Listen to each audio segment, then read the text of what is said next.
Welcome back to Cult Radio Live with your host, Tiffany Dufault, and we have two very special guests on the line.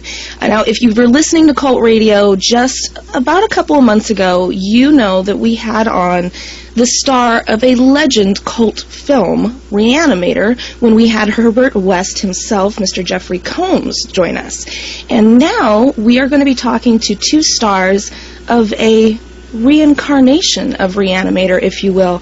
We are very excited to welcome to the show the one and only George Wendt and Graham Skipper, who is starring in Re-Animator, the musical. Welcome to Cult Radio, guys. Hey, thanks for having me. All right, so I wanted to kind of start out, and we can kind of go back and forth here. That way we're not all talking over each other. But I kind of wanted to start out at the beginning and find out how you guys got involved with this production. I understand that the run that is going on now is kind of a return to the stage because the original play actually started out in 2011, and now you guys are revitalizing it, if you will. So, Graham, you can go ahead and start and tell us how you got involved with it, and then George, I'd also like to know how you got involved with doing the stage production of Re-Animator the musical. Well, it's pretty funny. I did a lot of comedy work in New York City, which is how I got to know George. And I was actually on vacation in Las Vegas one weekend, and I got a call from George saying, hey, do you know this movie Re-Animator? And I've been a big fan of the movie. I've been a horror fan my whole life and a huge fan of the film Re-Animator for many, many years. So, of course, I said, yes, absolutely, I know that movie.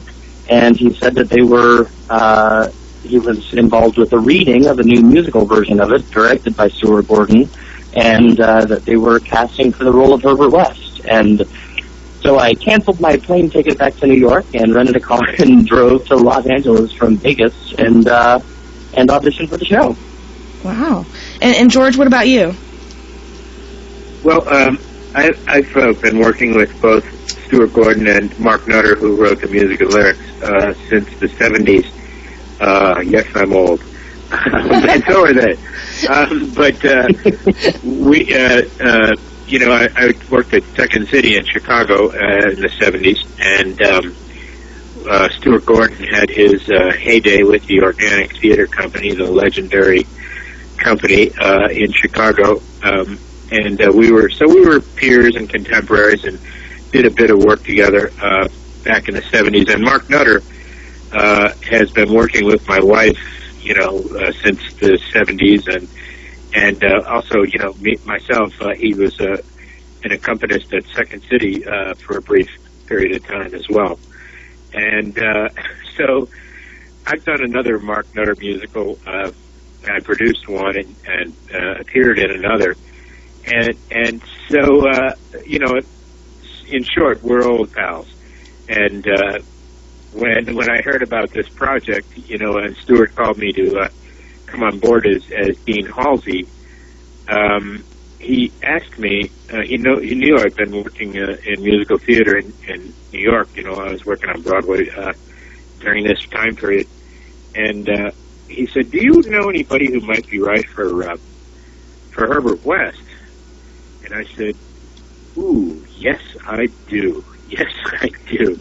Let me give him a call and see if he's interested. And so I called for him, and the rest has been very, very, very much fun for all involved.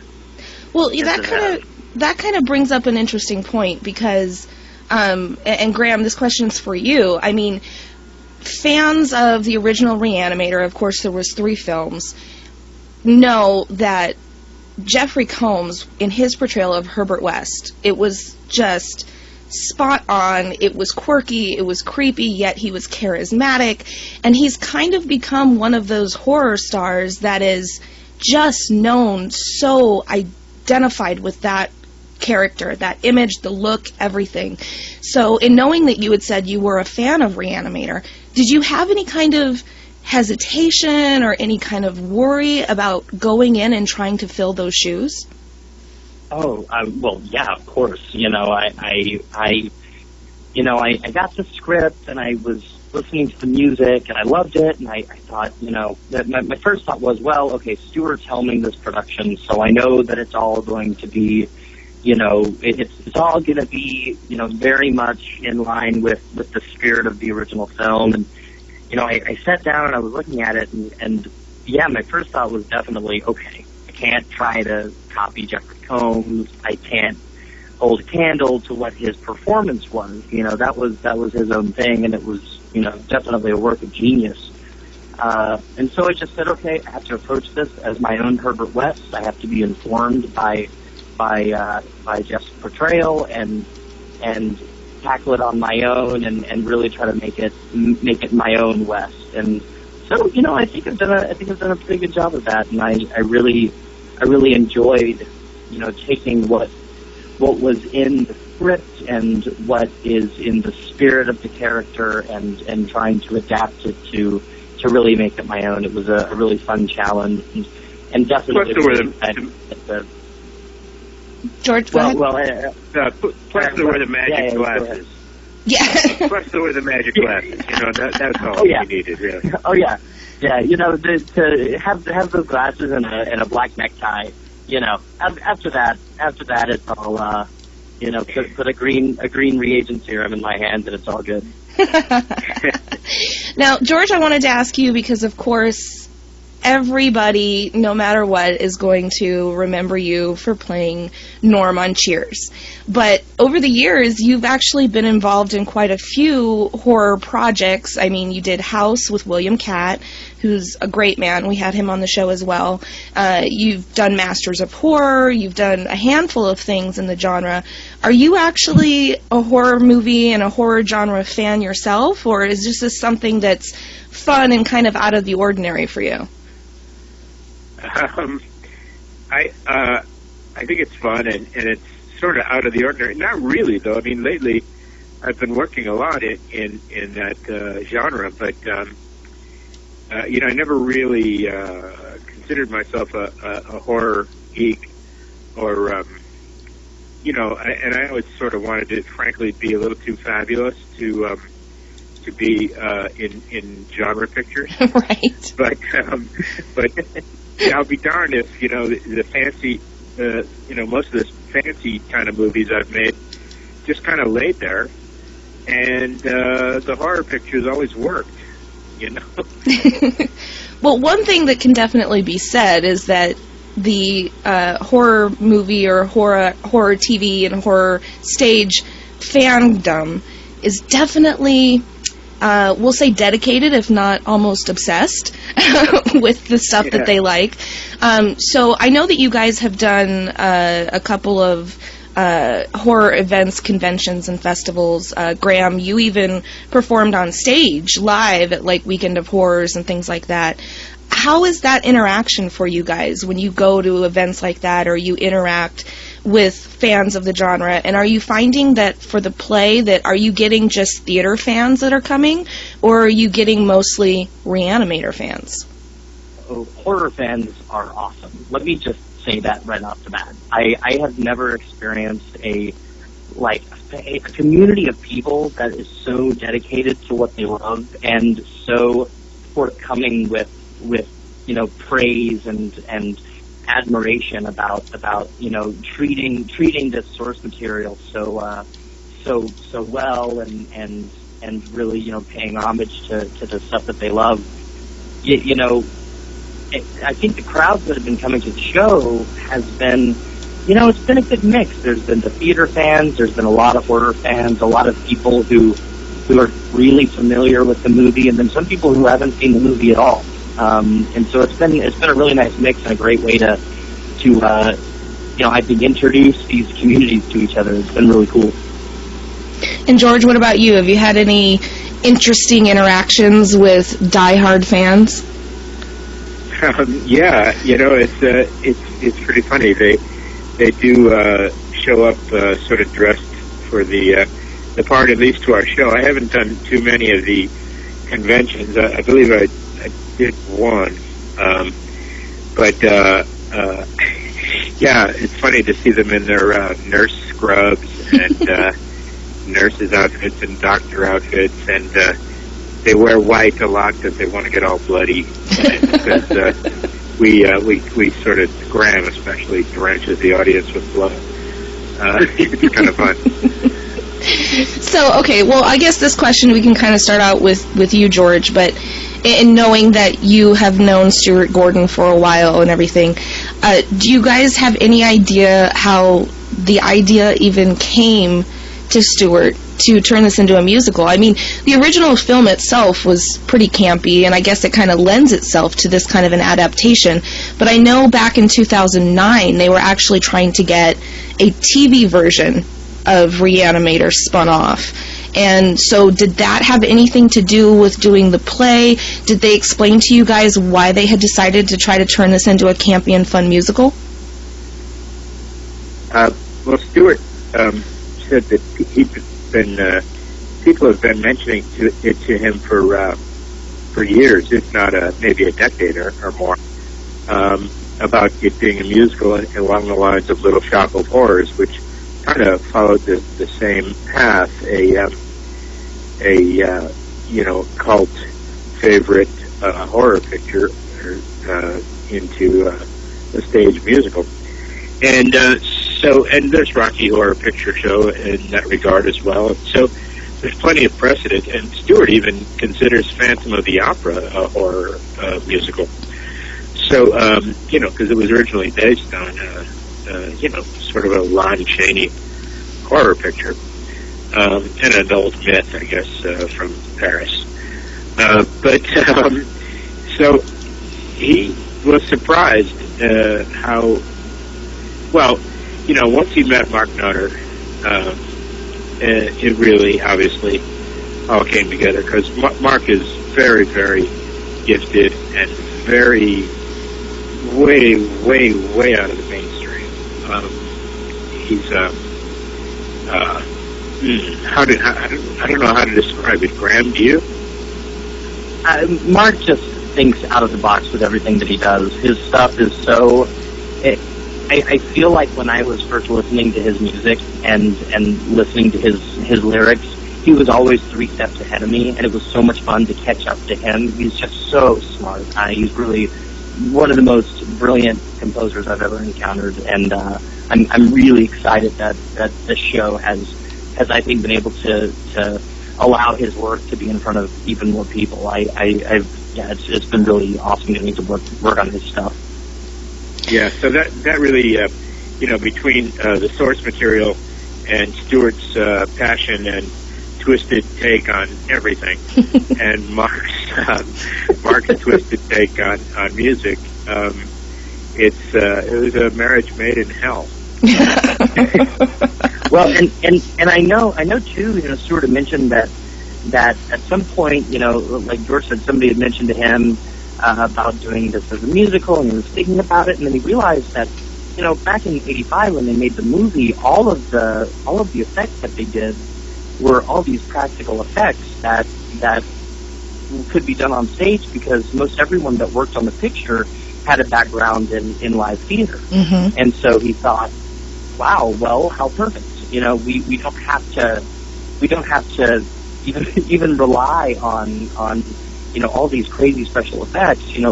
Let's use what we know, and let's use what we actually have in the film, and obviously a lot of them are different, but all of the special effects team from the film is working on the show, and so they've been able to take all of those practical effects and adapt them to work with the stage. And so I think that was another reason why he went, this is just perfect. This just needs to happen. Right. Well, let me ask you, in kind of talking about the logistics of the stage play, of course, Stuart Gordon actually directed the stage play, in case any listeners don't know. When you guys were first doing, the first staging, the blocking, the walkthroughs and anything, did you guys run into any kind of obstacles when you guys were trying to transition essentially what was seen on the screen to what would be seen on the stage? Was there anything in particular that was overly difficult to try to metamorph into something that could be done live on stage? Gosh, I mean, Stuart had a very good idea in his head, I think, going in as to how he wanted to do everything. I know when we were doing that first reading, I had no idea how they were going to do, the headless corpse or, the intestine that I fight with at the end of the show. I had no idea, and Stuart just seemed very confident, and Stuart's an easy guy to trust. So we just said, okay, great. And as we really get into the tech and everything, yeah, there was definitely stuff that we had to adjust and work on to make sure that it looked just perfect. But in the end, I mean, everything I think has worked really well. As with any sort of technical wizardry in theater, there's a lot of fine tuning and a lot of very specific choreography that you got to work with. But Stuart and Tony Dublin and Don Beekler and John Hall and all those guys, they've really done a killer job with making all this stuff work for the stage. Fabulous. And part of the fun is with this production is that I would say about half or 2/3 maybe of the special effects are absolute genius, and the other third is like coat hangers and bubble gum, and it's so ridiculous dummies and stuff, and so it's part of the fun really is the coat hangers and bubble gum part and obvious dummies and things like that. So I mean, in a way, if we would have, it was a very do-it-yourself production, but it's kind of a blessing in a way, because had there been like a Broadway-style budget or something, it would have allowed Stuart to buy his way out of all sorts of, charming, half-baked special effects, I think. Right. Oh yeah, I mean, having Rufus as a hand puppet, there's just something so cute and sweet, and it's so great. And then when you get to just bludgeon it to death, it's a very special feeling.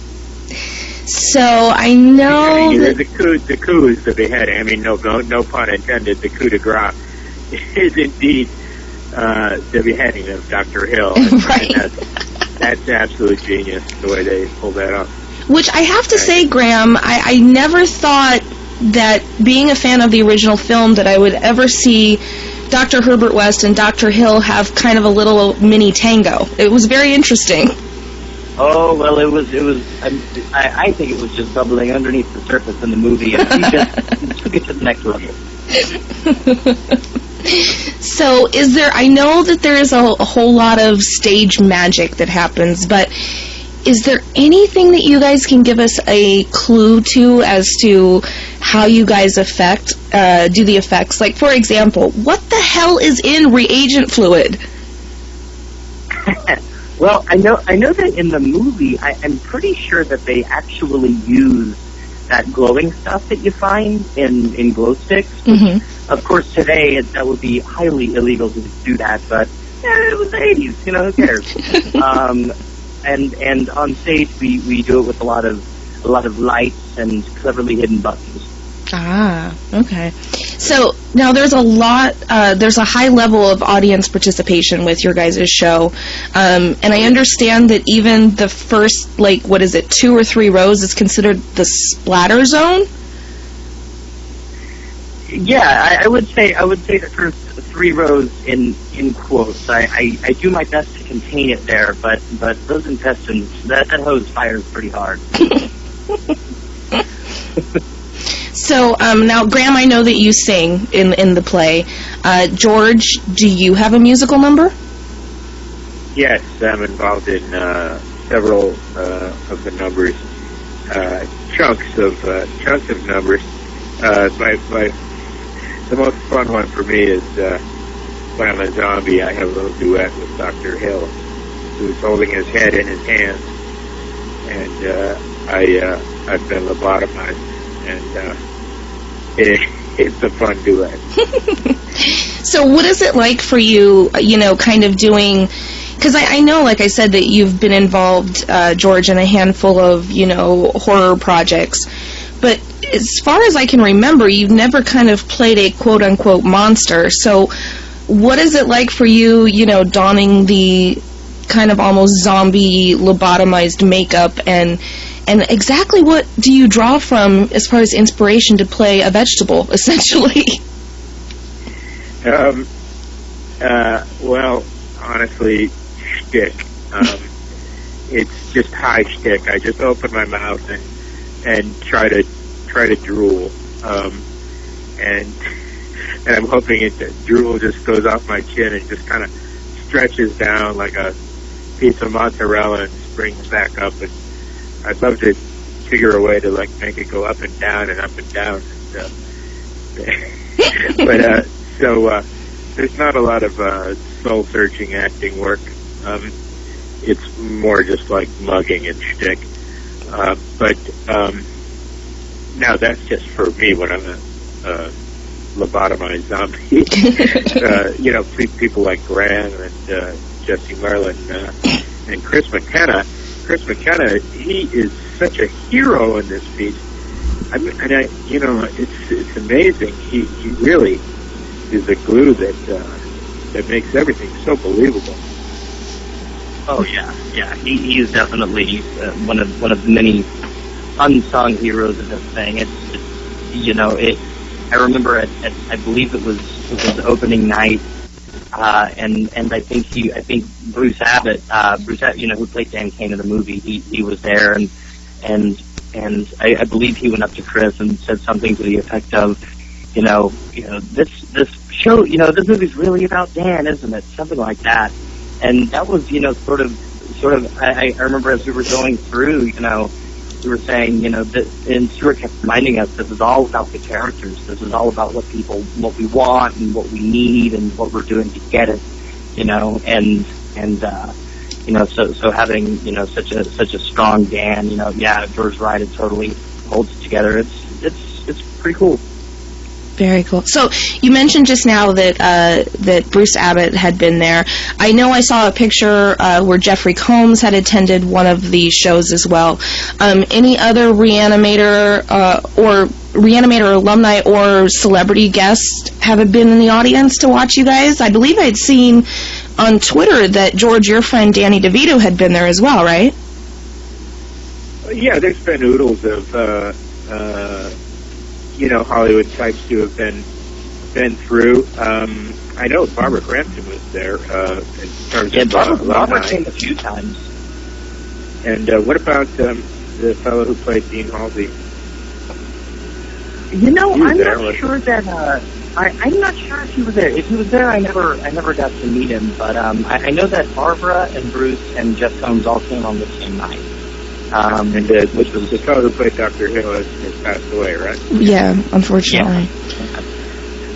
It's been pretty. I know for me, my personal favorite moment was having Les Craven in the audience. That was pretty exciting as a whole fan. Wow. So when you have people like that attend in the audience, and Graham, I want to ask you specifically, because I know me personally, if I was on stage performing a character like Herbert West and Jeff Combs was in the audience, I would be extremely nervous.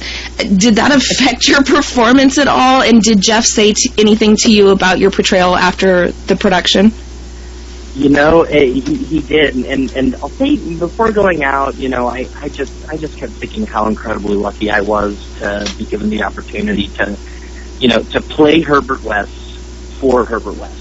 I mean, how awesome is that, And so it was all just so much fun to get to go out there and do that, and then after the show, he came up to me and he shook my hand and said, "I thought you did a great job," and he said, Can I just give you one suggestion? I said, please, yes. And he goes, when you're working in the laboratory, he said, I think Wes just loosens his tie a little bit. And he said, all right, yep, you got it. Of course he does. And so that was his note. Wow, very cool. So now I understand that when you guys started this out, it was actually at the Steve Allen Theater. But now that you've come back for the second run of it, you guys have an actual 10-week engagement that's going to be in Los Angeles, and then you're going to New York and Edinburgh. So tell listeners about when you guys are performing, what nights, where, and how they can get tickets. Sure. It's the Hayward Theater, 2511 West Wilshire, and it's sort of near between Rampart and Alvarado, almost all the way downtown on Wilshire, and like maybe a mile east of Vermont, if you're more familiar with that. And we're going to play Thursday, Friday, Saturday, and Sunday, 5 shows a week. 2 shows on, all the shows are at 8 o'clock, except for Saturday, which is 7 and 10:30. And Graham, I'll let you take it away for the New York Musical Festival in Edinburgh. Well, yeah, the New York Musical Theater Festival, I know that we're going to be there performing July 16th through, I believe, the 22nd. And we have, I know that all of the things are getting worked out right now, but it's going to be 6 to 9 performances, and I know that tickets will very soon be on sale for that, but you can get all the information as it becomes available at Re-Animatorthemusical.com. And then we're going to the Edinburgh Fringe Festival, and that'll be for the entire month of August, and I think we play almost every night for the month of August in Scotland. So if you're over in the UK, definitely come check us out. Now, Graham, I know, and I don't know if a lot of people know this about you, but you were kind of used to being on stage because you were the writer, performer, and producer of a New York comedy troupe, right? Yes, yeah. I'm not sure if I'm allowed to say the name of it, but it's... You can say it. Is that okay? Yeah, that's fine. You can say it. The name of my troupe is called Fucked, spelled F-U-C-T, and that's how I met George, and we've been together since 2002. It's pretty fun. You know, we performed a lot on stage in New York and then toured around the country and did a lot of very physical comedy, a lot of physical stunts and things like that. So I've definitely been used to the messier side of theater. Hey, Graham, that reminds me, not to get into a personal conversation, but as long as the subject came up, I was talking to Stuart. You guys, if you could round up the boys, and do like a Friday night and a Saturday night after our show at the Hayworth, I wonder if they'd be okay there at the house, to book you guys for a late show. Hey, I'd be down. Let's, we would have to fly the guys out. They're all still in New York, but I'm down. I know. Well, it's you and Brian. Yeah. Brian Gillespie, who plays many roles in the show, another unsung hero. He plays the headless Dr. Hill, and he also plays the Rufus puppet. He's also a member of Fucked, and it just happened that the two of us got to be in this show together. So it's been pretty cool. That's awesome. Now, just in case people don't remember from the film, Rufus is the dead cat, and he's played by a puppet. Well, he's alive at the beginning. I'm seeing a whole merchandise line here. You guys could start selling, reanimated cat puppets at the shows. I like that. I like that. So I wanted to take kind of a minute and just not kind of get completely off base, but I wanted to take a minute for both of you guys to be able to talk about any other upcoming projects that you have. George, I know that it's listed, at least online, which sometimes is wrong, but you can tell me if it's wrong or not. You're listed as being in an upcoming 2012 production called Merry In-Laws, playing Mr. Claus. And Graham, you're actually listed as being in post-production on Almost Human. So can both of you kind of tell the listeners upcoming projects that they can look out for with you guys in it? Yeah, sure. Well, I'm sure Graham will find out with his project. You never know when these things are going to pop up. You shoot them, and oftentimes they're indie projects, and they pop up just, like when they do, they get sold or they don't get sold, or they go straight to video, or they get a bought for television, or so there's not a whole lot to promote once a thing is in the, that you've actually shot something.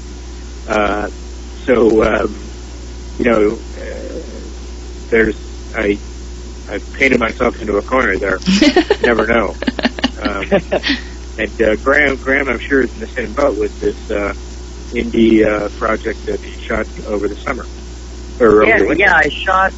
This movie that we actually just finished filming. It was over in Rhode Island in February. It's called Almost Human, and it's a really awesome sci-fi horror movie about aliens and zombies and pods and lots of blood and slime in the woods.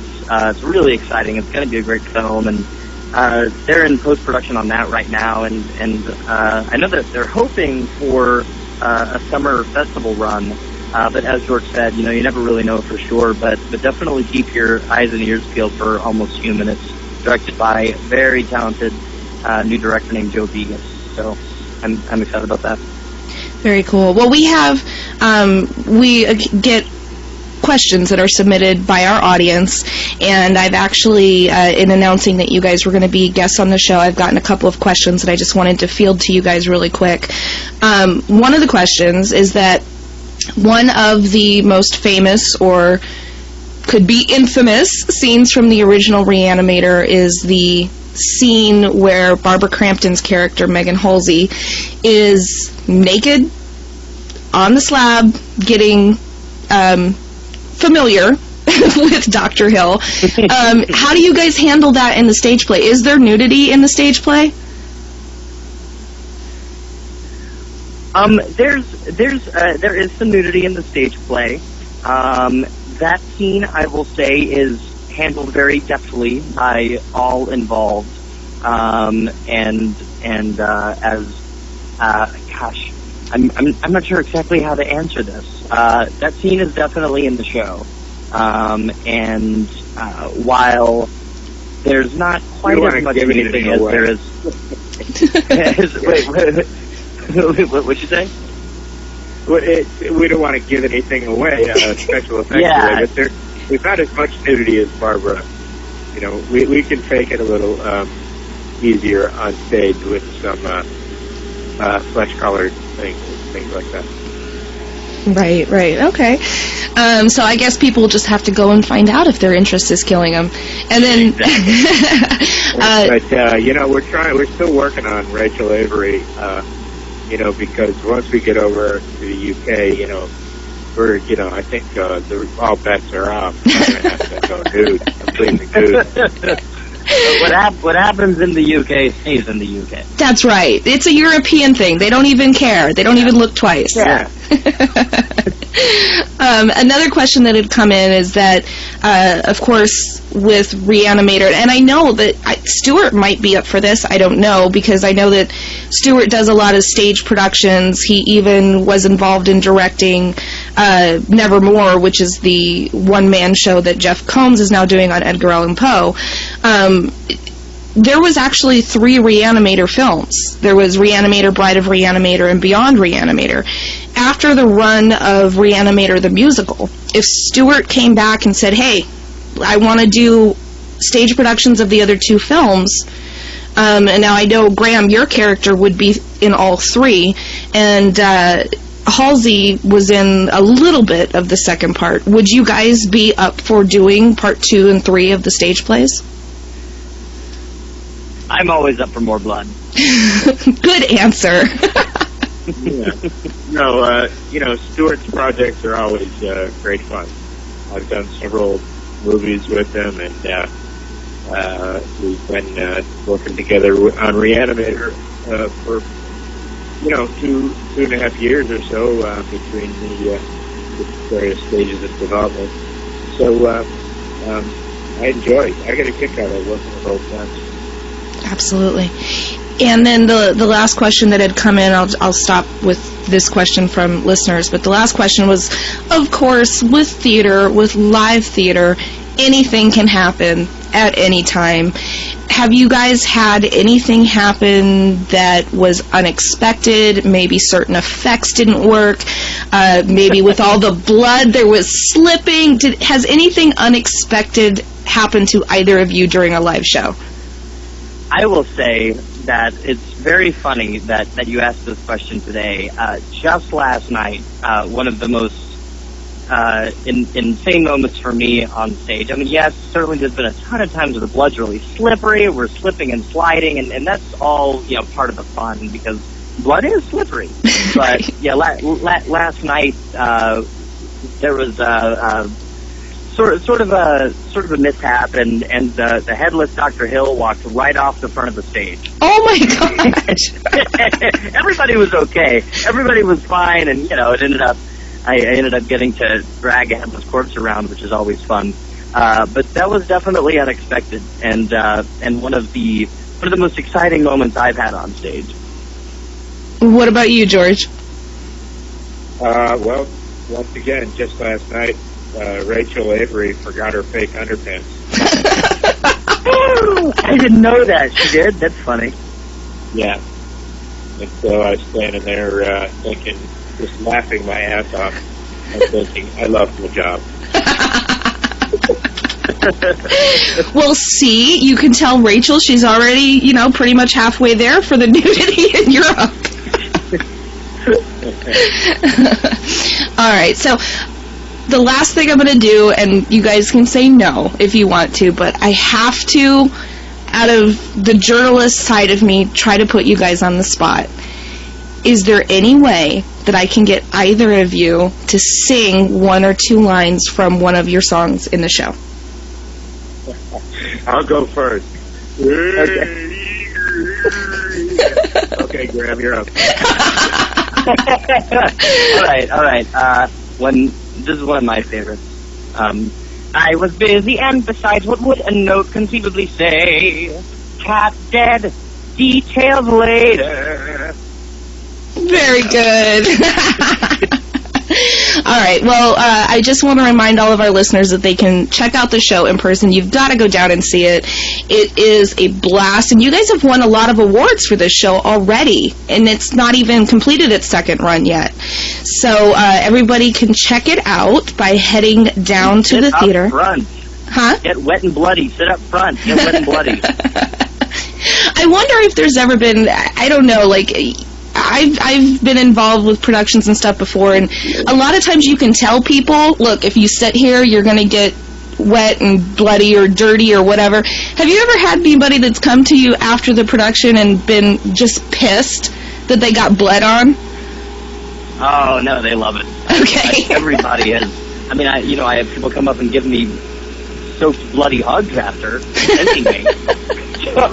So nobody's been angry.